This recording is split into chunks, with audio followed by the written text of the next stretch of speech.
எங்க முத்து ஒரு பக்கம் பிரவுன்மணியை வீட்டுக்கு கூட்டிட்டு வந்து பயங்கரமா வந்து கலாட்டா பண்ணிக்கிட்டு இருக்காரு. சொல்லப்போனா இந்த பக்கம் பிரவுன்மணியை பத்தி ஒவ்வொரு உண்மையும் வெளியில சொல்லிக்கிட்டு இருக்காரு. இதை கேட்டுட்டு இருக்க பிரவுன்மணியால எந்த ஒரு வார்த்தையும் திருப்பி ரிப்பீட்டடா பேச முடியல. ஆனா வீட்டுல இருக்கிற விஜயா, அண்ணாமலை, மனோஜ் எல்லாம் ஒரு பக்கம் என்னடா இது, இந்த மாதிரி ரோகிணியோட மாமாவை கூட்டிட்டு வந்து இப்படி அவமானப்படுத்திக்கிட்டு இருக்க, இப்பெல்லாம் டீஸ் பண்ணக்கூடாதா அப்படின்ற மாதிரி இங்க முத்துவை பிடிச்சு எல்லாருமே சத்தம் போட்டுட்டு இருக்காங்க. அப்ப முத்து ரொம்ப கோபத்தோட இங்க பிரவுன்மணியை பார்த்து, எங்க பாருங்க, இதுக்கு மேல எங்களால பொறுமையா இருக்க முடியாது, நீங்களே உங்க வாயால உண்மையை ஒத்துக்கிட்டு சரண்டர் ஆயிடுங்க, அப்படி இல்லை அப்படின்னா அடுத்து எங்க வழியில நாங்க ட்ரை பண்ணுவோம் அப்படின்ற மாதிரி இங்க முத்து ரொம்ப கோபத்தோட பிரவுன்மணியை பார்த்து ஒரு வார்னிங் கொடுக்குறாங்க. உடனே பிரவுன்மணி இந்த பக்கம் எந்திரிச்சு அண்ணாமலை பக்கத்துல வராரு. வந்தது மட்டும் இல்லாம அண்ணாமலையை பார்த்து கையெடுத்து கும்பிட்டு, என்னை மன்னிச்சிருங்க, சொல்லப்போனா நான் உங்க எல்லாருமே ஏமாத்திட்டேன், நான் வந்து ரோகிணியோட மாமா கிடையாது, நான் ஒரு கறிக்கடைக்காரன் தான், ரோகிணி சொல்லி தான் இப்படி நடிக்க வந்தேன் அப்படின்ற மாதிரி எல்லாரும் முன்னாடி உண்மையை ஒத்துக்கிறாரு. இதை கேட்டவொன்னே இந்த பக்கம் வந்து ரோகிணிக்கு எப்படி தூக்கி வாரி போடுது. ஐயோ, இவர் என்ன இப்படி எல்லாரும் முன்னாடி உண்மையை ஒத்துட்டாரு, இப்ப நான் மாட்டிக்குவேனே அப்படின்ற மாதிரி அப்படியே மிரண்டு போய் நின்றுகிட்டு இருக்காங்க. இன்னொரு பக்கம் எங்க விஜயாவால வாய் திறந்து பேசவே முடியல. ஏன்னா ரோகிணியோட மாமா மாமான்னு சொல்லி இவ்வளவு நாளா இங்க பிரவுன்மணியை ரொம்பவே அன்போட கவனிச்சுட்டு இருந்திருப்பாங்க. ஆனா இது எல்லாமே ஃபேக்கு, இது எல்லாமே ஒரு பொய் அப்படின்னு சொல்லி தெரிஞ்ச உடனே அவங்க அப்படியே பேச முடியாம நின்றுகிட்டு இருக்காங்க. அதே நேரத்தில் அண்ணாமலை இருந்துகிட்டு, என்ன சொல்றீங்க, அப்ப நீங்க உண்மையுமே ரோகிணியோட மாமா கிடையாது அப்படின்ற மாதிரி மறுபடியுமே அந்த விஷயத்த நம்பாம பிரவுன்மணி கிட்ட கேட்கறாங்க. அப்ப முத்து இருந்துகிட்டு, ஆமாப்பா, இவர் உண்மையுமே வந்து மலேசியா மாமாலாம் கிடையாது, இவர் இந்த சென்னையை விட்டு தாண்டி போனதே கிடையாது, இவர் ஒரு கறிக்கடைக்காரர் தான், அது மட்டும் இல்லாம இவர் தான் பரசு மாமா மாப்பிளையோட மாமா இவர் அப்படின்ற மாதிரி எல்லா உண்மையும் இந்த பக்கம் வீட்டில் இருக்க எல்லாருக்கிட்டையும் சொல்றாங்க. இதையெல்லாம் கேட்ட உடனே இங்க வீட்டில் இருக்க எல்லாரும் அப்படியே ஸ்டன் ஆகி போய் நின்றுகிட்டு இருக்காங்க. இன்னொரு பக்கம் இங்க ரோகிணியை பார்த்து இங்க விஜயாக்கு சும்மா ஆத்திரமா வருது.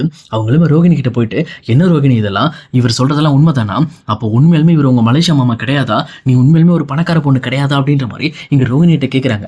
அப்போ ரோகிணியுமே, ஆண்டி ஒரு நிமிஷம் ஆண்டி, நான் இந்த மாதிரி வந்து அப்படின்னு சொல்லி ரொம்பவே வந்து சொதப்ப ஆரம்பிக்கிறாங்க. ஏன்னா அவங்களுக்கு என்ன பதில் சொல்றதுன்னே தெரியல. இங்க விஜயா கண்டிப்பா நம்ம ஒரு பணக்காரங்க இல்லைன்னு சொல்லி தெரிஞ்சா அவ்வளவுதான், என்ன கதிக்கு ஆளாவாங்கன்னு தெரியாது. அதனால அவங்களுமே அப்படியே திணறிக்கிட்டே இருக்காங்க. அப்போ விஜயா இருந்துகிட்டு பிரவுன்மணியை பார்த்து, அப்ப நீ உண்மையாலுமே வந்து மலேசியா மாமா கிடையாது, இவ்வளவு நாளா இவ சொல்லி தான் நீ ஏமாத்திக்கிட்டு இருந்த, இவ என்ன சொல்லி எதுக்காக எங்களை ஏமாத்த வச்சா அப்படின்ற மாதிரி பிரவுன்மணி கிட்ட கேட்கறாங்க. அப்ப பிரவுன்மணி இருந்துகிட்டு, இங்க பாருங்கம்மா, எனக்கு அதெல்லாம் தெரியாது, என்ன நடிக்க சொன்னது வித்யா பாப்பா தான், நான் வந்து உங்க வீட்டுல நடிக்கணும்ன்ற எந்த ஒரு தனிப்பட்ட விருப்பமும் எனக்கு கிடையாது, நான் சினிமாவில் ஆக்ட் பண்ணும் அப்படிங்கிற ஒரு ஆசை இருந்துச்சு, அந்த ஆசையை நிறைவேற்றுறதுக்காக வித்யா பாப்பாட்ட சொல்லி வச்சிருந்தேன், அவங்க தான் இந்த மாதிரி ஒரு சுச்சுவேஷனை சொல்லி சும்மா ஃபர்ஸ்ட் நடிக்க சொன்னாங்க. நான் ஃபர்ஸ்ட் டைம் நடிச்சுட்டு போறப்போ நான் உண்மையிலுமே இது ஒரு நடிக்கிற இடம் தான் நினைச்சேன். ஆனா அதுக்கப்புறம் தான் தெரிஞ்சது இவங்க என்ன ஒரு பெரிய பிரச்சனையில மாட்டி விட்டுறாங்கன்னு சொல்லிட்டு இந்த பிரச்சனையை விட்டு வெளியில வர்றதுக்கு நான் நிறைய டைம் போராடி இருக்கேன், ஆனால் வெளியில் வர முடியல. இப்போ தான் ஒரு வழியாக இங்கே முத்து மீனா மூலமாக இந்த பிரச்சனையிலேருந்து எனக்கு வெளியில் வர வாய்ப்பு கிடைச்சிருக்கு. தயவு செஞ்சு நான் சொல்கிறத கேட்டுக்கங்க, இதுக்கு மேலே இதை பற்றி பேசுறதுக்கு எந்த ஒரு உண்மையும் கிடையாது, நான் ஒரு ஃபேக்கான ஆள் தான் அப்படின்னு சொல்லிட்டு பிரவுன்மணி அங்கேருந்து கிளம்புறாங்க. ஆனால் பிரவுன்மணி கிளம்புன அடுத்த செகண்டே இங்கே விஜயா பத்திரகாளியாக மாறிடுறாங்க. அவங்களும் இருக்கிற கோபத்தெல்லாம் இந்த பக்கம் வந்து ரோகிணி கிட்ட காட்டுற மாதிரி ரோகிணியோட கணத்தில் பலார்னு ஒரு அற விட்டு, ஏண்டி எதுக்காக எங்களை ஏமாத்தின, சொல்லப்போனால் நீ ஒரு பணக்கார விட்டு பொண்ணுன்னு தானே என் பையனுக்கு கல்யாணம் பண்ணி வச்சேன், என் பையனோட வாழ்க்கை நல்லா இருக்கணுங்கிறதுக்காக தானே இப்படிப்பட்ட முடிவெடுத்தேன், ஆனால் நீ எங்க எல்லாரையும் ஏமாத்தி முட்டாளாக்கி கடைசியில் மறுபடியும் என் வீட்டுக்கு வந்து இப்படி ஒரு துரோகத்தை பண்ணிட்டியடி அப்படின்ற மாதிரி ரொம்பவுமே கோவப்பட ஆரம்பிக்கிறாங்க. ஆனா இன்னொரு பக்கம் ரோகிணியுமே, அத்தா ஒரு நிமிஷம் நான் சொல்றதை கேளுங்க அப்படின்ற மாதிரி அவங்களும் எவ்வளவோ பேச வராங்க. ஆனா ரோகிணியோட பேச்சை சுத்தமா கேட்காம இங்க விஜயாவுமே ரோகிணியோட கணத்துல மறுபடியும் அடிச்சு, நீ வெளியில போடி, இதுக்கு மேல இந்த வீட்டுக்குள்ள நீ இருக்கக்கூடாது, இந்த இடத்த விட்டு வெளியில போ அப்படின்ற மாதிரி ரோகிணியோட கழுத்தை பிடிச்சி வெளியில தள்ளுறாங்க. வெளியில வந்த ரோகிணியுமே ரொம்பவுமே சென்சிட்டிவா அழ ஆரம்பிக்கிறாங்க. ஏன் இப்படி பண்றீங்க, எதுக்காக இப்படி பண்றீங்க, தயவு செஞ்சு ஏத்துக்கங்க, இந்த மாதிரி நான் இப்ப தப்பு பண்ணது உண்மைதான், ஆனா இது எல்லாமே மனோஜ்காக தான் அப்படின்ற மாதிரி அவங்களும் ரொம்பவே சென்டிமெண்டா அழுதுகிட்டே பேச ஆரம்பிக்கிறாங்க. ஆனா விஜயாவுமே இப்படிப்பட்ட ஒரு ஏமாத்துக்காரி எங்க வீட்டுக்குள்ள இருக்கவே கூடாது அப்படின்ற மாதிரி கோபத்தோட விஜயா கதவை சாத்த போறாங்க. ஆனா விஜயா கதவை சாத்துறதுக்கு முன்னாடி ரோகிணி ரொம்ப கோபத்தோட அந்த கதவை பிடிச்சது மட்டும் இல்லாம, நான் இப்படிப்பட்ட ஒரு காரியம் பண்றதுக்கான காரணமே நீங்க தான் அப்படின்ற மாதிரி இங்க விஜயா மேல பழி சுமத்துறாங்க. இது கேட்டோன்னு இங்க விஜயா அப்படி ஸ்டன் ஆகி போய் நின்றுட்டு இருக்காங்க. என்னத்த உங்களை எதிர்த்து பேச மாட்டேன்னு நினைச்சிட்டு இருக்கீங்களா, சொல்லப்போனா நான் இப்படிப்பட்ட ஒரு முடிவெடுத்ததுக்கான காரணமே நீங்க தான், நான் மனோஜை இதுக்கு முன்னாடி இருந்த விரும்பிட்டு இருந்தேன், மனோஜை எப்படியாவது கல்யாணம் பண்ணிக்கணுங்கிறதுக்காக நான் போராடிக்கிட்டு இருந்தேன், அப்பதான் இங்க பார்வதி ஆண்டி மூலமா உங்களை அப்ரோச் பண்ணலாம்னு சொல்லி வந்தேன், ஆனா நீங்க என்னன்னா பணக்கார பையனுக்கு தான் கல்யாணம் பண்ணி வைக்கணும், இப்படிப்பட்ட ஒரு பூக்காரிலாம் என் வீட்டுக்கு வந்து மருமகளா வந்து எனக்கு பெரிய பிரச்சனையா இருக்கு, அதனால என்ன ஆனாலும் சரி கண்டிப்பா என் பெரிய பையனுக்கு நல்ல ஒரு பொண்ணா கல்யாணம் பண்ணி வைக்கணும், அதுவும் பணக்கார பொண்ணா தான் கல்யாணம் பண்ணி வைக்கணும் அப்படின்ற மாதிரி நீங்க சொன்னீங்க. நீங்க சொன்னதை நான் பயன்படுத்திக்கிட்டேன். அப்ப நான் உடனே கரெக்டா பார்வதி ஆண்டி கிட்ட என்னை பத்தி நான் மலேசியால இருக்கேன், எங்க அப்பா எல்லாம் மலேசியால இருந்தாங்க, நாங்க மலேசியால இருந்து வந்த குடும்பம் அப்படின்ற மாதிரி ஒரு பணக்காரங்கன்னு சொல்லி ஒரு ஒரு பொய்யை சொல்ல ஆரம்பிச்சேன். அந்த பொய்யை நம்பி தான் நீங்க என்ன உங்க பையனை கல்யாணம் பண்ண வச்சுங்க.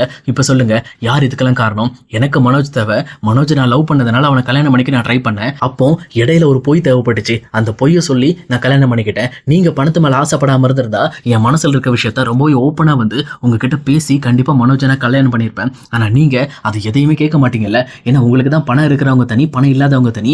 இப்ப கூட பாருங்க, நான் வந்து பணக்காரியே கிடையாது, ஒரு ஏழை குடும்பத்துல இருந்து வந்தவ தான். ஆனா என்ன நீங்க மதிச்சு பேசுவீங்க, ஸ்ருதியை நீங்க பார்த்து பயப்படுவீங்க. ஏன்னா அவங்களும் ஒரு பணக்கார ஃபேமிலி தான். ஆனா மீனா உழைச்சி கஷ்டப்பட்டு மேல வந்துகிட்டு இருக்காங்க. ஒவ்வொரு பிசினஸையும் புதுசா ஸ்டார்ட் பண்ணி, அதுவும் ஸ்டார்டிங்ல இருந்து ஆணிவேர்ல இருந்து ஆரம்பிச்சு அவங்க ஒரு பில்டே வந்து கிரியேட் பண்ணிக்கிட்டு இருக்காங்க.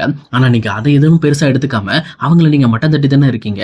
இப்ப கூட மீனாவோட பிசினஸை கெடுக்கிறதுக்கு நீங்க என்னென்னலாம் பண்ணீங்க, எல்லா விஷயத்தையும் என்கிட்ட சொல்லி வச்சிருக்கீங்க. எனக்கு உங்களை பத்தி தெரியாது நினைச்சிட்டு இருக்கீங்களா? நீங்க ஒரு பயங்கரமான சாடிஸ்ட். மீனாவை கஷ்டப்படுத்துறதுக்காகவும் முத்துவை கஷ்டப்படுத்துறதுக்காகவும் நீங்க என்ன வேணாலும் பண்ணுவீங்க. ஏன்னா உங்களுக்கு யாரை பிடிக்கலையோ அவங்க கண்டிப்பா உங்க முன்னாடி நல்லா இருக்கக்கூடாதுன்னு நினைப்பீங்க. நீங்க என்னமோ ரொம்ப யோகிய மாதிரி என்ன பத்தி பேசுறீங்க அப்படின்ற மாதிரி இங்க விஜயாவை பத்தி சும்மா எல்லா குட்டையும் உடச்சு விட்டுக்கிட்டு இருக்காங்க. இதை பார்த்துட்டு இருக்க அண்ணாமலைக்கு விஜயாவா இப்படிலாம் பண்றது அப்படின்ற மாதிரி அவங்களும் அப்படியே ஸ்டன் ஆகி போய் நின்றுட்டு இருக்காங்க.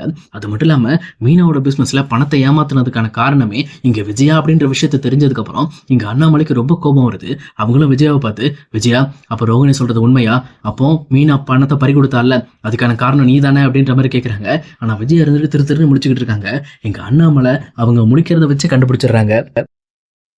அவங்களும் யாருமே எதிர்பார்க்காத மாதிரி விஜயாவோட கணத்துல பலார்னு ஒரு அற விட்டது மட்டும் இல்லாம இவ்வளவு பெரிய பிரச்சனைக்கான காரணமே நீ தான்.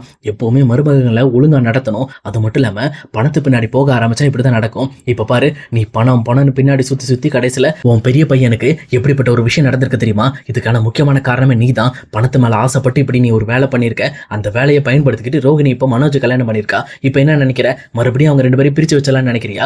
எத்தனை நாள் பிரிச்சு வைப்ப? எல்லாமே ஒரு லிமிட் தான். அதுக்கப்புறம் ஆட்டோமேட்டிக்கா அவங்க சேர்ந்துருவாங்க.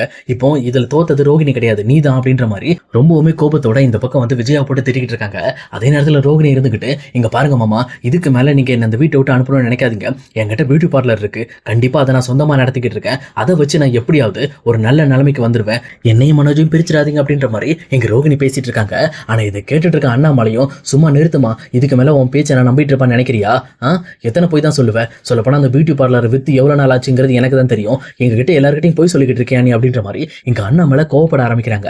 அண்ணாமலை சொன்ன விஷயத்தை கேட்டு இன்னுமே விஜயாக்கு தலை சுத்த ஆரம்பிக்குது. அப்பதான் முத்து இருந்துகிட்டு, இங்க பாருமா, நீ டென்ஷன் ஆகாத. ரோகிணி அந்த பியூட்டி பார்லர் வித்து கிட்டத்தட்ட 1 வருஷம் ஆக போகுது. அதுக்கு பேர் மாத்திரன்ற பேர்ல வேற ஒருத்தங்க பேர்ல வச்சுட்டு இருக்காங்க. இப்ப ரோகிணி அந்த பியூட்டி பார்லர்ல வெறும் ஒர்க்கர் மட்டும்தான், வேலை மட்டும் தான் செய்றாங்க. அவங்க அந்த பியூட்டி பார்லர் எடுத்து நடத்தல, அதையும் வித்துட்டாங்க அப்படின்ற மாதிரி அந்த விஷயத்தை பத்தியும் சொல்றாங்க. இதை கேட்ட விஜயாவால எந்த ஒரு ரியாக்ஷனுமே பண்ண முடியல. அப்படி எல்லா பிரச்சனைக்கும் காரணம் நாம தான் சொல்லி தெரிஞ்சுக்கிட்டு அப்படி ஸ்டன் ஆகி போய் நின்றுட்டு இருக்காங்க. ஆனா இன்னொரு பக்கம் இங்க முத்து இருந்துகிட்டு, இப்ப புரியுது மீனா, கண்டிப்பா பணத்துக்கு ஆசைப்பட்டா இந்த மாதிரி ஒரு நிலைமை வரும் அப்படிங்கிறத நீ அடிக்கடி சொல்லிக்கிட்டு இருப்பல்ல. இப்போ தான் எங்க அம்மாவுக்கு அப்படி ஒரு நிலைமை வந்ததுக்கு அப்புறம் தான் தெரியுது. இப்போ பாரு, எது வைரம் எது வெறும் கண்ணாடி துண்டு அப்படிங்கிறத இப்போது அவங்க புரிஞ்சுக்கிட்டு அப்படின்ற மாதிரி எங்க மீனாவையும் இன்னொரு பக்கம் ரோகிணியும் கம்பேர் பண்ணி சொல்லிக்கிட்டு இருக்காங்க. இதை கேட்டோன்னே இந்த பக்கம் விஜயாவால் எதுவுமே பேசவும் முடியல.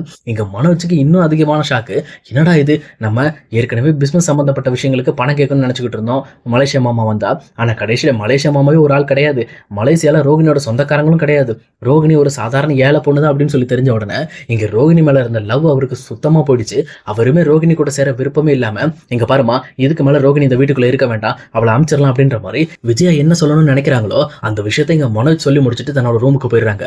இங்க ரோகிணிக்கு பயங்கரமான ஏமாற்றம். மனோஜா இப்படி சொன்னா அப்படின்ற மாதிரி அவங்களும் அப்படியே மிரண்டு போய் நின்றுகிட்டு இருக்காங்க.